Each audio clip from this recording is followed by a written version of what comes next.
Je m'appelle Nathalie Barré-Haddad et j'ai créé NBH Transition pour vous aider à gagner en compétences et en confiance. Chaque semaine, je partage avec vous mon expérience et mon expertise en management, communication et ressources humaines pour vous aider à mieux travailler avec les autres. Aujourd'hui, prendre en compte le non-verbal dans la communication. Quand nous communiquons, nous utilisons des éléments verbaux et non-verbaux. La communication non-verbale fait référence aux expressions du visage et aux postures du corps, autrement dit, au langage du corps. Le non-verbal peut donner beaucoup d'informations complémentaires au verbal. Il peut confirmer, compléter le message verbal, ou bien au contraire indiquer une dissonance, une contradiction entre ce qui est dit et ce qui est pensé ou ressenti. Dans le monde de l'entreprise, il peut être utile d'être attentif aux messages non-verbaux de vos interlocuteurs. Par exemple, pour déceler les non-dits, prévenir les difficultés de compréhension, libérer la parole pour éviter les tensions. Il est également important que vous soyez attentif aux vôtres pour faire en sorte de paraître congruent, aligné avec votre verbal. Passons donc en revue quelques manières d'être qu'il faut particulièrement soigner pour vous être utile dans votre communication interpersonnelle. Pour cela, intéressons-nous tout d'abord au regard. Dans notre culture occidentale, il est important de regarder son interlocuteur dans les yeux. C'est un signe de franchise, de sincérité et d'attention. Néanmoins, il ne faut pas être trop insistant au risque de mettre son interlocuteur mal à l'aise. Il faut trouver un juste équilibre. Ensuite, portons notre attention sur la posture. La façon dont vous vous positionnez face à un interlocuteur envoie des messages inconscients à ce dernier.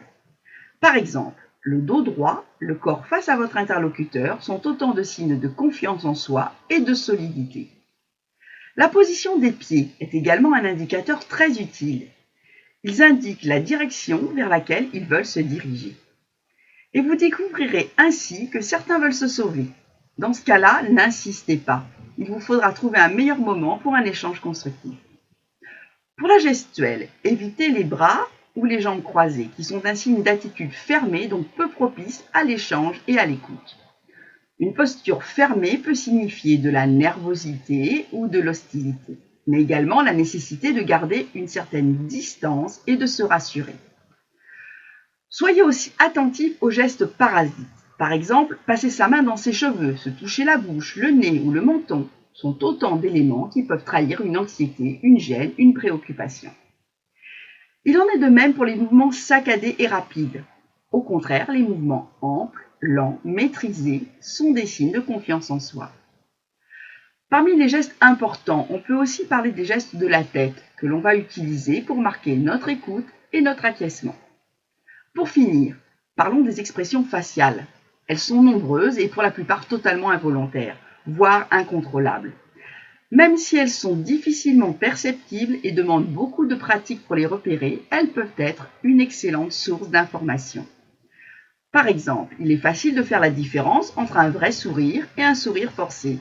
Quand il s'agit d'un vrai sourire, les yeux se plissent davantage. Les sourcils qui se lèvent indiquent l'étonnement. La communication non verbale a une grande influence sur la communication avec autrui. Être attentif au non-verbal, apprendre à reconnaître les signes, peut vous aider à mieux adapter votre comportement et votre manière de communiquer. Mais attention, soyez prudent dans vos interprétations. N'oubliez jamais de prendre en compte l'ensemble du contexte avant de tirer des conclusions hâtives. Voilà pour aujourd'hui. Soyez attentifs à la vie et au monde que vous vous construisez en travaillant. À la semaine prochaine!